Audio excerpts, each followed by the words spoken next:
నమస్తే, welcome to city 24/7 top debate. నేను సురేష్. సహనానికి ఓ హద్దుంటుంది. పెహల్గాం ఉగ్రదాడితో భారత్ ఓపిక నశించింది. అమాయకుల ప్రాణాలు తీయడమే కాదు, మీ మోదీకి వెళ్ళి చెప్పుకోండి అన్న వారికి ఇండియన్ ఆర్మీ సరైన బుద్ధి చెప్పింది. ఎవ్వరూ ఊహించని సమయంలో ఉగ్రవాదులు ఉచ్చరించిన మోదీ పర్యవేక్షణలోనే భారత్ పంజా విసిరింది. పెహల్గాం దాడికి ప్రతీకారం తీర్చుకుంది. ఆపరేషన్ సింధూర్ పేరుతో పాక్ ఆక్యుపైడ్ కాశ్మీర్ పీఓకేలో 9 ఉగ్రవాద స్థావరాలపై భారత సైన్యం మెరుపు దాడులు చేసింది. అనేక ఉగ్ర కుట్రలకు కేంద్రాలుగా నిలిచినటువంటి ముష్కరమూకల శిక్షణా శిబిరాలను నేలమట్టం చేసింది. తర్వాత కొద్ది గంటలకే యుద్ధ సన్నద్ధతను చాటేలా దేశవ్యాప్తంగా డిఫెన్స్ మాక్ డ్రిల్ను చేపట్టారు. మరి ఆపరేషన్ సింధూర్తో లెక్క సరిపోయిందా? మరిన్ని మెరుపు దాడులు ఉంటాయా? ఆపరేషన్ సింధూర్ ఎక్కడికి దారితీస్తుంది? ఈ అంశం మీద డిబేట్లో పార్టిసిపేట్ చేస్తున్నారు సీనియర్ జర్నలిస్ట్ అలాగే ప్రముఖ రాజకీయ విశ్లేషకులు కోటేశ్వర గారు. నమస్తే అండి, వెల్కమ్. అలాగే బీజేపీ సీనియర్ నాయకులు సత్యమూర్తి గారు జాయిన్. నమస్తే సార్, వెల్కమ్. అలాగే కాంగ్రెస్ నుంచి అధికార ప్రతినిధి అలాగే స్టేట్ మైనారిటీ అబ్జర్వర్గా ఉన్నటువంటి షేక్ బాజీ గారు జాయిన్. నమస్తే, వెల్కమ్ సార్. అలాగే సిపిఎం సీనియర్ నాయకులు రాష్ట్ర వ్యవసాయ కార్మిక సంఘం అధ్యక్షులు వెంకటేశ్వర్లు గారు కూడా జాయిన్. నమస్తే సార్, వెల్కమ్. కోటేశ్వర గారు, I start off with you. మనం గ్లోబల్గా మీరు అబ్జర్వ్ చేస్తుంటారు కాబట్టి, is it spelt as a war or militarization? అంటే మిలిటరైజేషన్ కూడా కాదు, ఇది యాంటీ టెర్రరిస్ట్ యాక్టివిటీస్కి సంబంధించినటువంటి స్థావరాలనే టార్గెట్ చేశారు కాబట్టి అలాగే అంతవరకే తీసుకోవాలా?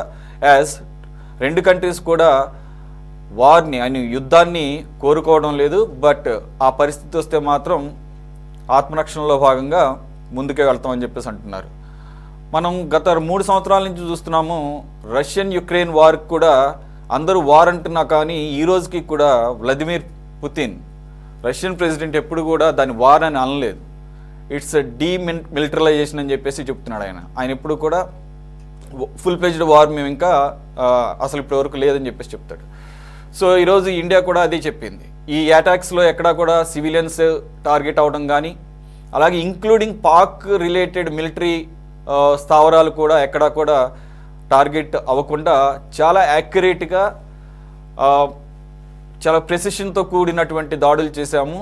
ఎక్కడా కూడా టార్గెటెడ్ కాకుండా కొలాటరల్ డ్యామేజెస్ కూడా ఎక్కడా జరగలేదని చెప్పేసి ఈరోజు మార్నింగ్ ఇచ్చినటువంటి బ్రీఫింగ్లో కల్నల్ సోఫియా ఖురేషి కానీ, లేదంటే వింగ్ కమాండర్ వ్యోమికా సింగ్ కానీ, అలాగే సెక్రటరీగా ఉన్నటువంటి మిస్త్రీ కానీ, వీరు చెప్పిన దాని ప్రకారంగా ఏదైతే రాత్రి 1:44 ఈ 9 స్థావరాలపై మీద ప్రెసిషన్ టార్గెట్గా చేసినటువంటి క్రాస్ బోర్డర్ టెర్రరిజాన్ని నిర్మూలించడంలో భాగంగా అవి స్థావరాలుగా ఉన్నాయి కాబట్టి లష్కర్ ఈ తైబా ముఖ్యంగా అండ్ జైషే మహమ్మద్ ఈ స్థావరాలని టార్గెట్ చేసుకోవడం జరిగినటువంటి దాడుల్ని ఆ రకంగానే చూడాలా? లేదంటే పాకిస్తాన్ కూడా డిఫరెంట్ వ్యూస్ ఎక్స్ప్రెస్ చేస్తుంది. మేము వారిని కోరుకోవడం లేదని కొంతమంది వారి నాయకులు, లేదు దీనికి ప్రతిస్పందన తీవ్రంగా ఉంటుందని చెప్పేసి మేకపోతు గాంభీర్యం టైప్లో కొన్ని స్టేట్మెంట్స్ కూడా వస్తున్నాయి. ఎలా చూడాలి సార్? ఇది వార్గా చూడాలా, లేదంటే కనుక ఇక్కడ వరకే ఆగిపోయేటటువంటి ఒక పెహల్గామ్కి సంబంధించిన రియాక్షన్గా చూడాలి? మీరు ప్రస్తావించినటువంటి ఉక్రెయిన్ రష్యా మిలిటరీ యాక్షన్ అని చెప్పింది. మన తెలంగాణలో నైజాం నవాబు అణిచివేయడానికి పోలీస్ యాక్షన్ అని పేరు పెట్టారు అప్పుడు. అదేవిధంగా ఉక్రెయిన్ లో జరుగుతున్నటువంటి దాని మీద మిలిటరీ యాక్షన్ అని చెప్పారు తప్ప రష్యా దాన్ని యుద్ధంగా ప్రకటించలేదు సాంకేతికంగా. దీనికి వచ్చేసరికి రాత్రి జరిగినటువంటిది కూడా ఇదొక గతంలో బాలాకోట్లో ఒక సర్జికల్ స్ట్రైక్ జరిగింది. ఇప్పుడు దాదాపు 21 కేంద్రాల మీద మన వాయుసేన సర్జికల్ స్ట్రైక్స్ జరిగిందనేది ఈ సందర్భంగా మనం చెప్పుకోవాలి. ఇది లిమిటెడ్ యుద్ధము అని ఎక్కడ మన మిలిటరీ అధికారులు కానీ లేదా విదేశాంగ అధికారులు కానీ అట్లా చెప్పలేదు. దీన్ని అంటే విస్తరించడానికి కూడా కాకుండా నాన్ ఎస్కలేషన్ అనేటువంటి పదజాలాన్ని కూడా వాడారు. అంటే ఇంతకు మించి దాని పరిధిని విస్తరించేటువంటి లక్ష్యం లేదు. కేవలం ఉగ్రవాదుల స్థావరాలు అని చెప్పారు అనేది స్పష్టంగా కనిపిస్తా ఉంది. అందుకని ఇది లిమిటెడ్ యాక్షన్. ఈ లిమిటెడ్ యాక్షన్ గానే చూడాలి తప్ప దీన్ని ఫుల్ ఫ్లెడ్జ్డ్ వారుగా మనం పరిగణించాల్సినటువంటి అవసరం లేదు.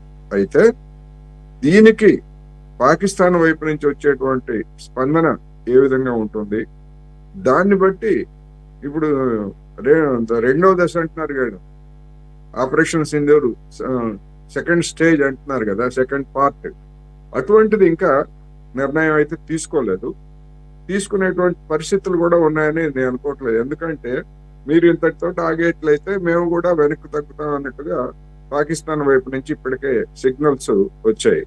అందుకని మన ప్రభుత్వము లేదా మన దళాల యాక్షన్ కేవలం ఒక పరిమితమైనటువంటి సర్జికల్ స్ట్రైక్స్ మాత్రమే.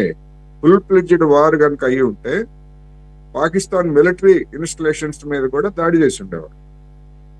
అటువంటి సన్నద్ధత లేదు. మనం చేయగలం అనేది ఒకటి, కానీ చేయడానికి కూడా అవసరమైనటువంటి సన్నద్ధత ఉండాల్సిన అవసరం ఉంది.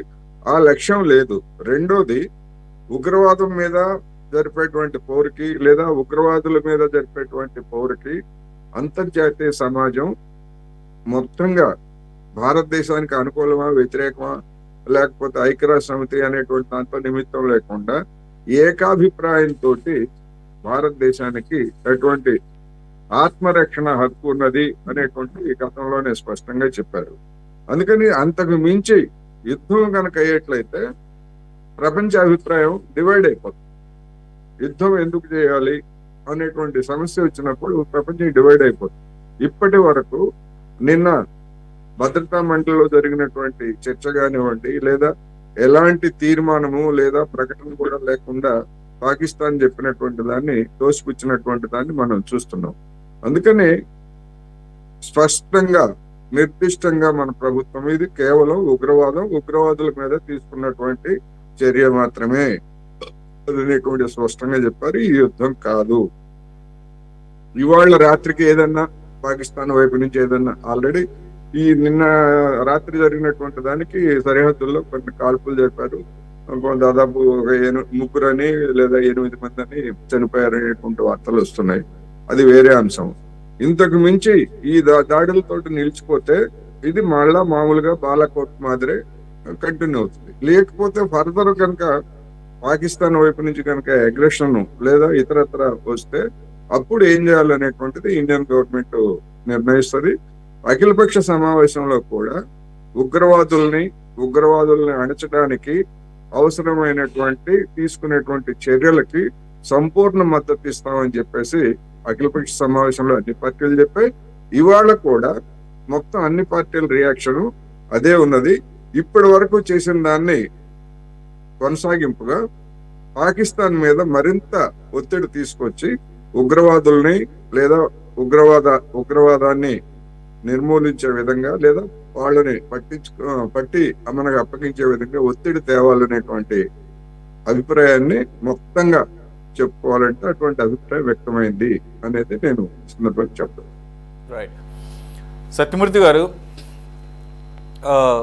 నిన్న రాత్రి 1:44 దానికి ముందు ఇండియన్ ఆర్మీ దానికి సంబంధించిన సూచన చేస్తున్నట్లుగా ఒకటి పోస్ట్ చేసింది, ఒక వీడియో. ఆ పోస్ట్ చేసినప్పుడే కొన్ని అనుమానాలు, అఫ్కోర్స్ మిడ్ నైట్ కాబట్టి చాలామందికి తెలియదు, బట్ అది పోస్ట్ చేసిన కొన్ని నిమిషాలకే ఒక అద్భుతమైన టెక్నాలజీ అలాగే మనకున్నటువంటి మిలిటరీ ఎక్విప్మెంట్ ద్వారా ఏవైతే టార్గెట్స్ మళ్ళీ ఎక్కడ ఎటువంటి వేరే డిస్టర్బెన్స్ లేకుండా ఓన్లీ ఆ పర్టిక్యులర్ టార్గెట్స్ని రీచ్ అయ్యే విధంగా హై ప్రెసిషన్తో కూడినటువంటి దాడులు చేశారు. దీనికి ఎక్కడా కూడా దీంట్లో వేరే రకమైన డ్యామేజ్ జరిగినట్టుగా కూడా ఈవెన్ పాకిస్తాన్ కూడా ఏం ఆరోపణలు చేయటం లేదు. అఫ్కోర్స్ మామూలుగా అయితే కనుక మా సివిలియన్స్ని చంపేశారని చెప్పి చెప్తుంది, కానీ అది అక్కడ వాస్తవం కాదని క్లియర్గా తెలిసిపోతుంది. కానీ ఆన్ కాంట్రాక్ట్ ఈరోజు ఎల్ఓసిలో ఉన్నటువంటి కాల్పుల ఒప్పందాన్ని ఉల్లంఘిస్తూ పాకిస్తాన్ వైపు నుంచి జరుగుతున్నటువంటి కాల్పుల్లో కోటేశ్వర గారు కాసేపటి క్రితం వరకు 3-7 అంటున్నారు, కానీ అంటే ఇది కూడా ఎంతవరకు తెలియదు. ఇప్పటికైతే కనుక 15 మంది సివిలియన్స్ చనిపోయారు మన వైపు నుంచి కశ్మీర్ ఆ ఎల్ఓసి దగ్గర. కాబట్టి ఏదైతే పాకిస్తాన్ ఆరోపిస్తుందో చేసిందేమో టెర్రరిస్ట్ అవుట్ఫిట్స్ మీద దాడిని మేము పట్టుకొని మా సివిలియన్స్ చంపారని చెప్పేసి వాళ్ళు చెప్తున్నారు, అబద్ధాలు చెప్తూ. కానీ ఒక పక్కన దీన్ని అడ్డం పెట్టుకొని ఎల్ఓసి దగ్గర ఉన్న కాల్పుల ఒప్పందాన్ని ఉల్లంఘిస్తూ ఒక 15 మంది మన సివిలియన్స్ చంపడమే కాకుండా ఈరోజు మళ్ళీ అక్కడ ఉన్నటువంటి ఒక మినిస్టరు ఇంటర్నేషనల్ మీడియాతో మాట్లాడుతూ అసలు పాకిస్తాన్లో ఎటువంటి టెర్రరిస్ట్ యాక్టివిటీస్ లేవు, ఎటువంటి టెర్రరిస్ట్ అవుట్ఫిట్స్ లేవు, మేము అసలు ప్రోత్సహించము, మా దేశమే టెర్రరిస్టులకు బాధిత దేశంగా ఉంది అని చెప్పేసి ఎప్పుడు మాట్లాడే మాటలు మాట్లాడుతున్నాడు. దానికి అదే ఇంటర్నేషనల్ కరస్పాండెంట్ జర్నలిస్టు 1 వీక్ బ్యాకే మీ డిఫెన్స్ మినిస్టరు ఓపెన్గా ఒప్పుకున్నాడు కదా, గత 30 సంవత్సరాలుగా 3 దశాబ్దాలుగా బ్రిటన్ అమెరికా చేసినటువంటి సూచనల మేరకు మేము ఇటువంటి డర్టీ వర్క్ని చేసాము, డర్టీ వర్క్ చెడ్డ పనులు చేసుకుంటూ వచ్చామని చెప్పేసి అడ్మిట్ చేశాడు కదా. అంటే ఆయన వేరే కాంటెస్ట్లో అన్నాడని చెప్పేసి ఈరోజు చెప్పడం. కాబట్టి నేనేమంటున్నానంటే ఓవరాల్గా అంతర్జాతీయ సమాజం, అలాగే ఈవెన్ ఇన్ ఇండియా రేపు అఖిలపక్ష సమావేశం పెట్టకముందే యునానిమస్గా, not even before this attack, ఈ అటాక్ జరగక ముందు నుంచే, ఇంక్లూడింగ్ మీ రైవల్ పార్టీ అయినటువంటి కాంగ్రెస్ అవ్వచ్చు, లెఫ్ట్ పార్టీస్ అవ్వచ్చు, ఇంక్లూడింగ్ ఎంఐఎం అవ్వచ్చు, అక్కడ ఉమర్ అబ్దుల్లా కానీ అన్ని political parties, we are with you, we are with the central government, whatever the decision taken by the central government, we will be with you in countering the terrorism అని చెప్పేసి ఆ రకమైన moral support ఇవ్వడం కూడా ఈ రకమైన ఈరోజు ఒక సక్సెస్ఫుల్ ఒక ఆపరేషన్ చేయడానికి కూడా కారణం అయిందని అనుకోవచ్చు సార్.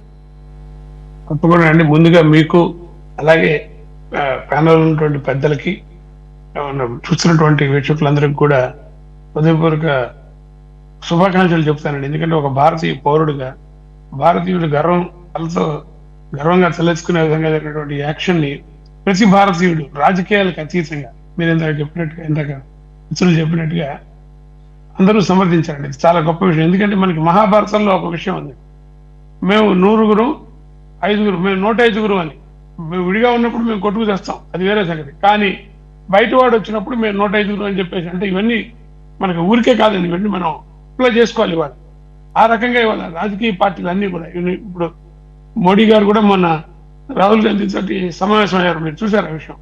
అలాగే అంతకుముందు అఖిలపక్ష సమావేశం పెట్టారు, రేపు మళ్ళీ అఖిలపక్ష సమావేశం పెడుతున్నారు. అంటే ఈ టైంలో ఇంతకుముందు కూడా మనం గమనించినట్టయితే 1971 యుద్ధ సమయంలో కూడా వాజ్పేయి గారు, అప్పట్లో సీనియర్ నాయకుడు వాజ్పేయి గారు కూడా అందరూ ప్రభుత్వానికి, వాజ్పేయి గారు ఒక్కరే కాదు ప్రముఖంగా, ఎందుకంటే ఆయన చాలా ప్రొయాక్టివ్గా ఆ రోజు ఉన్నటువంటి ప్రధానమంత్రి ఇందిరాగాంధీని సమర్థించడం మనం అంతా చూసాం.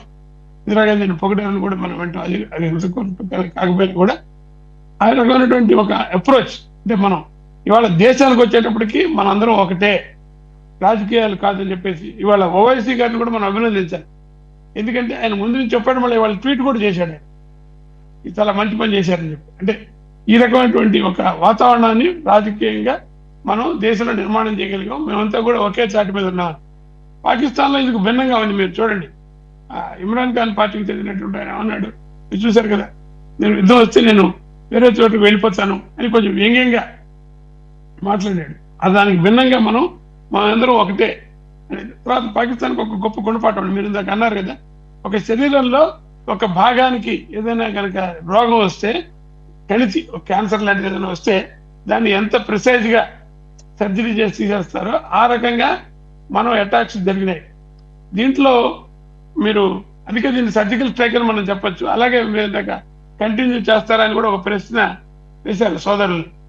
అంటే ఇప్పుడు ఇది మన అజిత్ దోవల్ గారి స్టేట్మెంట్ కూడా మనం చూడాలండి. అలాగే వాళ్ళు కూడా ఏం చెప్పారు, పాకిస్తాన్ వాళ్ళు కూడా, అయ్యా ఇంతవరకు ఆపండి, నిన్నటిదాకా ఇచ్చిన స్టేట్మెంట్లు వేరు, ఇవాళ ఇచ్చిన స్టేట్మెంట్ వేరు, ఇది దీంతో సరిపెట్టుకుందాం. మనం నీకు నాకు చిన్నప్పుడు మనం ఆడుకుంటూ ఒక దెబ్బ కొడితే అవతల నేను దెబ్బ కొట్టి బాబు మన ఇద్దరికి ఇంకా స్నేహంగా ఉందాం అనేటువంటి ఒక వాతావరణంతో ఎలాగైతే మనం అనుకుంటామో ఆ రకమైనటువంటి ఒక భయం, అంటే వాళ్ళు భయపడ్డారా అదే టాక్టిక్స్ అది పక్కకి పెడితే ఈ రకమైనటువంటి, అంటే ఇంక ముందు దీన్ని చేయకండి, ఇలా చేయకండి అనేటువంటి ఒక అన్యాపదేశంగా వాళ్ళు మన రిక్వెస్ట్ కూడా చేసినట్టుగా నాకు అనిపించింది. ఎందుకంటే ఇది చాలు, జరిగింది చాలు. అయితే వాళ్ళు కనుక నిజంగానే టెర్రరిస్ట్ ఆర్గనైజేషన్ కనుక యాక్షన్ తీసుకుంటే ఇది కూడా జరుగుండేది కదా. వాళ్ళు కొంతమందిని కనీసం ఆ ప్రయత్నం కూడా చేయకుండా మామూలుగా ఎప్పుడు చెప్పినట్టుగా మాకు సంబంధం లేదు, ఇది అంతర్గత వ్యవహారం, మనం అన్ని రుజువులతో సహా అంతర్జాతీయ సమాజం ముందు పాకిస్తాన్ యొక్క ఇన్వాల్వ్మెంట్ మనం రుజువు చేసేవాడిని. మీకు ఇంకోటి కూడా గుర్తు చేస్తాను, 3 రోజుల క్రితం IMF కూడా ఫండింగ్ ఇవ్వడాన్ని ఆపింది, పెండింగ్ లో పెట్టింది. ఎందుకంటే మనం భారతదేశం ఇదిగో ఈ రకంగా వీళ్ళు చేస్తున్నారు, మీరు ఇచ్చే డబ్బులు ఉగ్ర కార్యక్రమాలకి మళ్ళించేటువంటి అవకాశం ఉంది కాబట్టి దీన్ని ఇవ్వద్దు అని చెప్పేసి ఆ రకంగా కూడా మనం అంతర్జాతీయ ద్రవ్యనిధి ముందు మన యొక్క వాదనలు వినిపించాం. దాన్ని వాళ్ళు మనం ఎవిడెన్స్ లో పెట్టారు. సో అంటే ఈ రకమైనటువంటి అన్ని రకాలైనటువంటి ఒక యుద్ధం అంటే ఫిజికల్ గా చేసేది కాదు. ఇప్పుడు ఇందాక చెప్పారు, ఇప్పుడు రష్యాకి మన ఉక్రెయిన్ వరకు ఎవరు యుద్ధం కాదు, అది యుద్ధం కింద వస్తుందండి. ఎందుకంటే అక్కడ చాలా పట్టణాల మీద మామూలు చాలా మంది సివిలియన్స్ చనిపోయారు. కాబట్టి అది అంటే మనం అలా కాకుండా ఒక ప్రెసైజ్ గా వాళ్ళ స్థావరాల మీద చేసినప్పుడు వాళ్ళ కుటుంబ సభ్యులు చనిపోయారని జైషే అవ్వద్దు, అలాగే అనుచరులు చనిపోయారని చెప్తుంది. వాళ్ళందరినీ కూడా పాకిస్తాన్ వాళ్ళందరూ సివిలియన్స్ కింద చూపించే ప్రయత్నం చేస్తుంది. ఒక పక్కన మనం ఎంతమంది చనిపోయారని చెప్తూ అనేక మందికి అంత్యక్రియలు చేస్తుంది. మీరు చూడండి సార్, మనం పాకిస్తాన్ టీవీ కూడా నేను చూశాను. వాళ్ళ అంత్యక్రియల యొక్క ఒక కొన్ని వీడియోస్ వాళ్ళు చూస్తున్నాం. అంటే ఇది మనం నిజంగా దేశం గర్వించేటువంటి చాలు, ఇక చాలు. కానీ ఇంకే రకమైనటువంటి రెచ్చగొట్టే చేసినా కూడా దానికి తగినట్టుగా మన యుద్ధం కోరుకోవట్లేదండి. ఎందుకంటే మనం ఒక శాంతి ప్రముఖులుగా యుద్ధం అనేటువంటిది రెండు దేశాలకు నష్టం. ఇది మనం చూసాం రష్యా ఉక్రెయిన్ వారిలో కానీ, అదే ఆఫ్ఘనిస్తాన్ ఆక్రమణ చేసుకున్నది. అమెరికా అతని శక్తివంతమైన దేశం. ఆఫ్ఘనిస్తాన్ ఏం చేయగలిగిందని చెప్పండి. ఆఫ్ఘనిస్తాన్ మొత్తం అక్కడ అప్పుడు జరిగినటువంటి అటాక్స్ తర్వాత 26 అటాక్స్ మొత్తం ఆక్రమణ చేసుకుని కూడా చివరికి వెళ్ళిపోయారు. అంటే వాళ్ళ ఆయుధాలను కూడా వదిలేసి కొన్ని కోట్ల రూపాయలు ఆయుధాలను కూడా వాళ్ళు వదిలేసి వెళ్ళిపోయి దాన్ని కొన్ని పాకిస్తాన్ చేజిక్కించుకుని రకరకాల అవసరం మనం చూస్తాం. ఇప్పుడు యుద్ధం అనేటువంటిది ఎప్పుడు కూడా ఇది పరిష్కారం కాదండి, అదొక ఉన్మాదమే. అయితే దురదృష్టం ఏంటంటే అంటే మన దేశంలో ప్రతి పౌరుడు కూడా ఏదో చేయాలి, మోడీ గారు యుద్ధం చేయాలి. ఇప్పుడు ఇక్కడ అంటే అక్కడ కక్ష తీర్చుకోవాలి అని అది ప్రతి భారతీయుడు హృదయం కూడా శాంతించిందని.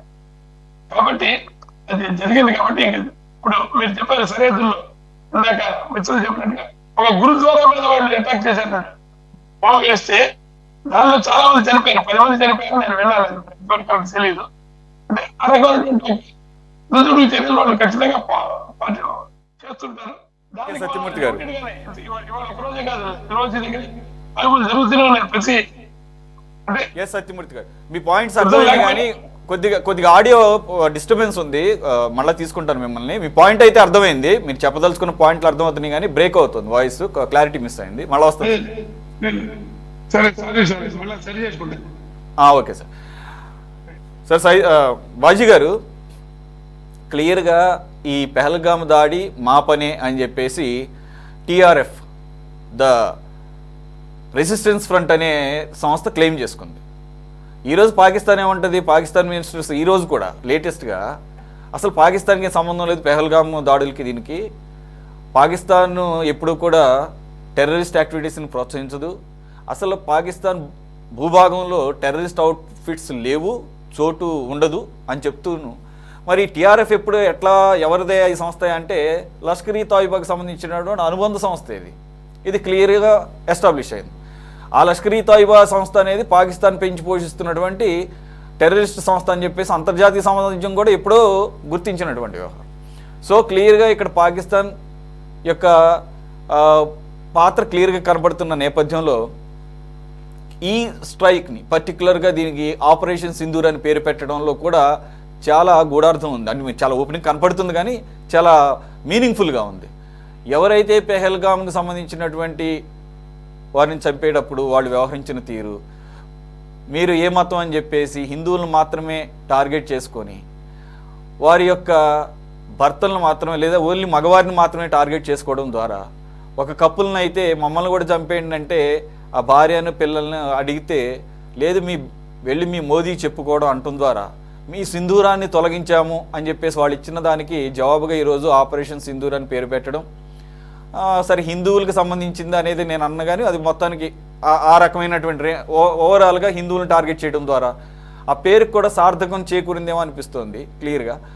రెండు, ఈరోజు Himanshi Narwal, one of the victims wife, తను ఇదేదైతే ఆపరేషన్ సింధూర్ అన్న పేరుకి పూర్తిగా సార్థకం చేకూర్చారని చెప్పేసి ఆవిడ కూడా హర్షం వ్యక్తం చేసింది.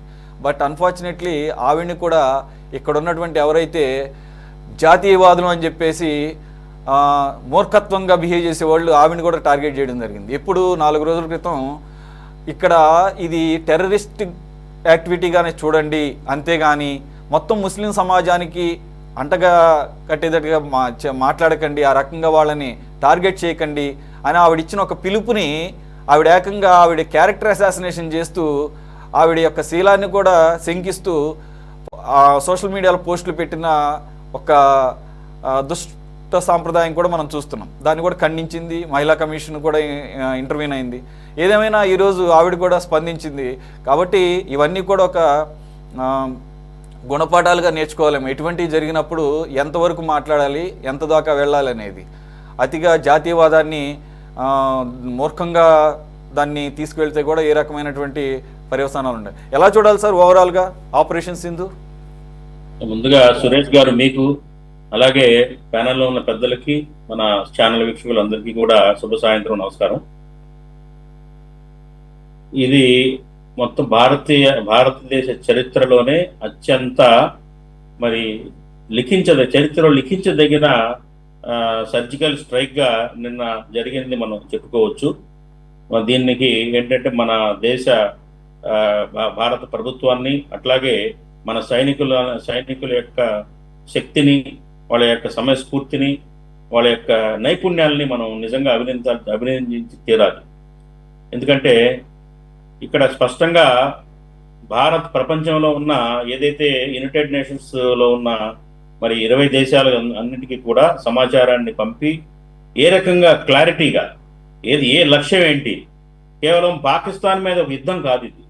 పాకిస్తాను అండలో సంరక్షణలో ఉన్న చెదపురుగులు ఏదైతే ఉన్నారో ఉగ్రమూకని వాళ్ళ లక్ష్యంగా ఎగ్జాక్ట్గా టార్గెట్స్ని ఇచ్చేసి నిర్ణయించి 15 రోజుల ప్రణాళిక, మరి 24 గంటల పరిశ్రమ, అట్లాగే 18 క్షిపణుల యొక్క దాడితోటి మొత్తం పర్ఫెక్ట్గా విజయవంతంగా ఆపరేషన్ సింధూర్ మరి అనేది సక్సెస్ఫుల్గా భారత సైన్యం మరి పూర్తి చేసింది. నిజంగా ఇది అప్రిషియేట్ చేయాల్సిన ఘట్టం.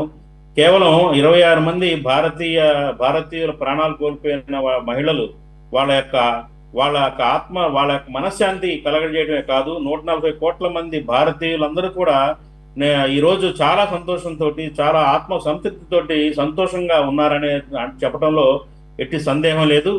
ఎందుకంటే ఎన్నాళ్ళలో నుంచి ఒక